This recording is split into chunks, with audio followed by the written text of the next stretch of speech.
Over to the Big East tournament, Justin. St. John's and Marquette in the first of two semifinal matchups. Winner gets the victor of Creighton, UConn. Rest in peace to my alma mater, DePaul, up 17 in the I second mean, half. I thought it was Easter weekend the way they were rising from the grave. All right, let's take a breather there, Justin.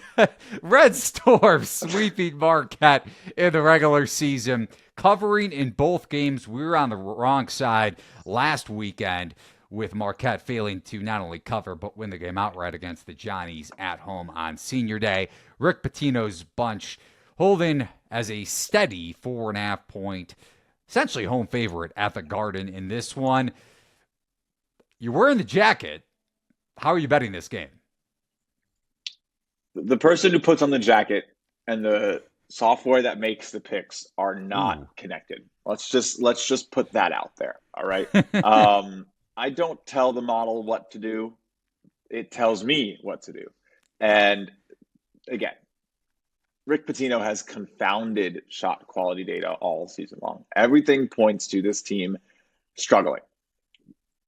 And I've never been more happy to have my pressure shot quality data be as wrong as I've seen it at this level in a long time. And here's the thing. I think it's twofold. It's that, the data isn't really architected to handle this. And also they're just actually really, really, really good and really talented and absolutely doing things that are a bit surreal. They are rated 307th in expected three-point shooting efficiency. They are rated 336th in defense against three-point shooters. So they just are expected to be essentially giving up way too many points on threes, and they're taking way too many mid-range shots, but they're absolutely cannon them, right? They're shooting 41% from mid-range this season, and they're taking 22% of their shots from the mid-range. So you start to extrapolate, that's 4% of 22%. Like you're getting awfully close to 1% of their entire season's points being expected to not come, right? And that is at least like a half a point a game. And it doesn't sound like much, but that's on aggregate, right? So that's 30 games for 35 games. It's 16 points against them sprinkled across their, season in various spots. That changes results. A lot of close wins for sure. Marquette by 2, lost to Villanova by 2, beat Providence by 2, Xavier overtime game. It's been a crazy season. So this is like a little bit of a good luck team. The record looks all the way up at 25.5%. That's kind of tough. The half court offense is not expected to be good. It really, they're a Texas A&M, but they're better, right?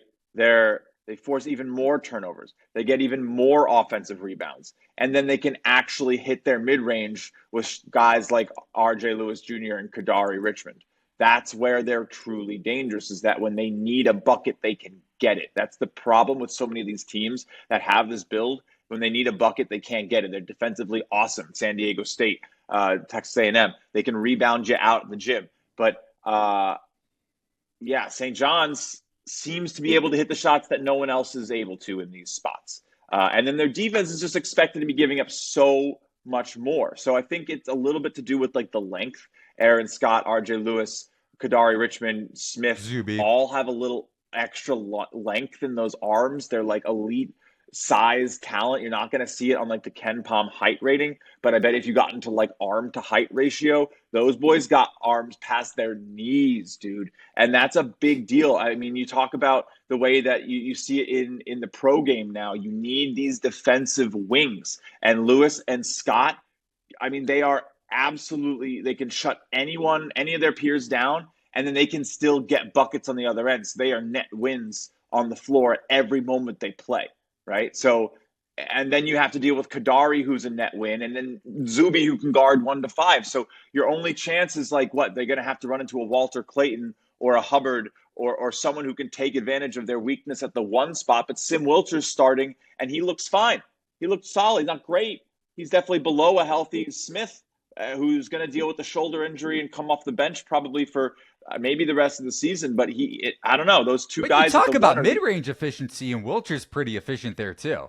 sure, sure. But like again, you got four absolute guys, 2 to 5 here, and I mean, and Kadari's a point forward, so you're really the only thing you can do is you need a insanely strong perimeter attack that can lead out of the one spot and shoot over Sim and Smith and hope that what you can body them on the boards. Good luck.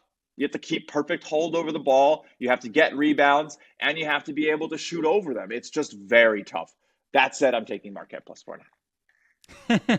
Well, I will say It's got to come to playing... it's got to come to an. It's been overperforming. This line definitely should be like 2.5, 1.5. Cam Jones feeling good. We saw how that game ended at Madison Square Garden. They've proven it before. I love how Shaka Smart coaches. This is going to be a battle. I'm sad I'm not going to be there, but I couldn't do 3 straight days. I don't blame you there. He has performed so well as a dog historically in his career. I'm talking about Shaka Smart, but you touched on it with St. John's and their offensive rebounds. 40 combined offensive boards in their 2 meetings against Marquette, and the Golden Eagles, the second worst defensive rebounding percentage in Big East play, only ahead of Seton Hall, who got blitzed by Villanova in the first round of the Big East tournament. Marquette, and I know the market, I've seen some sharp action, and when I say that, the line is dipped in Marquette's direction a little bit. It was 5.5 earlier. Now it's St. John's pretty much minus 4.5 across the board. Maybe we see some 4s pop a little bit this afternoon. But Marquette's press really got to Xavier in that second half, and another RIP to my Musketeers futures. But shout out to Ryan Conwell for hitting that one off the glass, because Xavier was the right side throughout the entire game, covering for, I want to say, at least 34, 35 minutes. But Conwell, so crazy, getting lucky and helping us cash in with our Xavier bets. So big shout out to the Musketeers, and hopefully they get into the big dance despite losing. I got a nice live 7.5. I was sitting there, I was like, this is Xavier. Every day Xavier does this. So I took Marquette plus 7.5. Just mad I didn't take the money line. Yeah, and Marquette's press got the best of Xavier. I just wouldn't expect that to happen against Kadari Richmond and Smith. So that's making why me want to go. I can't go again. Tickets are like cheap seats are like $170. I can't do it. I've done 2. You can't do it. Yeah, no, I got would too just much watch to do. it on TV. I might go to NYU, but we can talk about that later. Ooh. All right, D3 March Madness. The other thing that I worry about Marquette here, not that St. John's runs a ton of cuts. I think they're in the 43rd percentile or so in terms of cutting action per synergy, but Marquette ranks in the first percentile against cuts in terms of allowing and defending on a points per possession basis. Xavier had a ton of success on cuts. Granted, they run more of a motion offense than Pitino does, but I would expect nothing less from St. John's here to cut them to death. Maybe you're right. The line should be a little closer to 3 considering where it was in the first meeting at Madison Square Garden, but I can't play this game, man. These boys are some dogs. That's my only worry about this bet. And I'm on it heavy. I got full unit down for Marquette. It's a big bet. But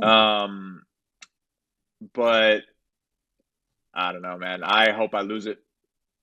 Which is so funny. It's very separate entities, which is, I think, the way it should be. I mean, plenty of people don't bet like I do. I understand. I'm probably like one of very few. But, like, I wake up, I check what it says I should be playing, or before I go to bed, ideally.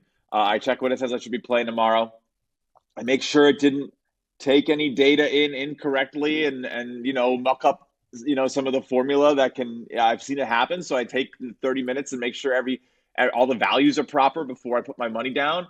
And then I analyze things as a fan. So, yeah, the Marquette bet, I grimace and I put it down. But guess what? The bets where I grimace, the bets that I hate, are oftentimes the ones I win the most on. So win by 4, Johnnies. Come on, baby. 4-point win. That's all we need. I will be rooting for the 1 possession victory, the late, basket down 7. Marquette hits the 3 or takes it in for a quick layup, to bring it to 4. I don't know.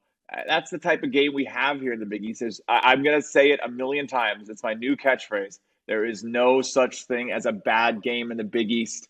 So I love the points. I love the points. I love the points in March, man. I think dogs have been absolutely cleaning up. Why are you laying points in March? You have to have such conviction, in my opinion, to lay points in March. Looking at my card today, I think 1, 2, 3, 4 teams I'm laying points with, and only one team I'm laying more than a full possession with. All right. And Fair enough. I got 15 bets. I respect it, man. 18. Yeah, that's a hefty card for my 4 bets. 3-1, but still 4 bets over the last couple of days.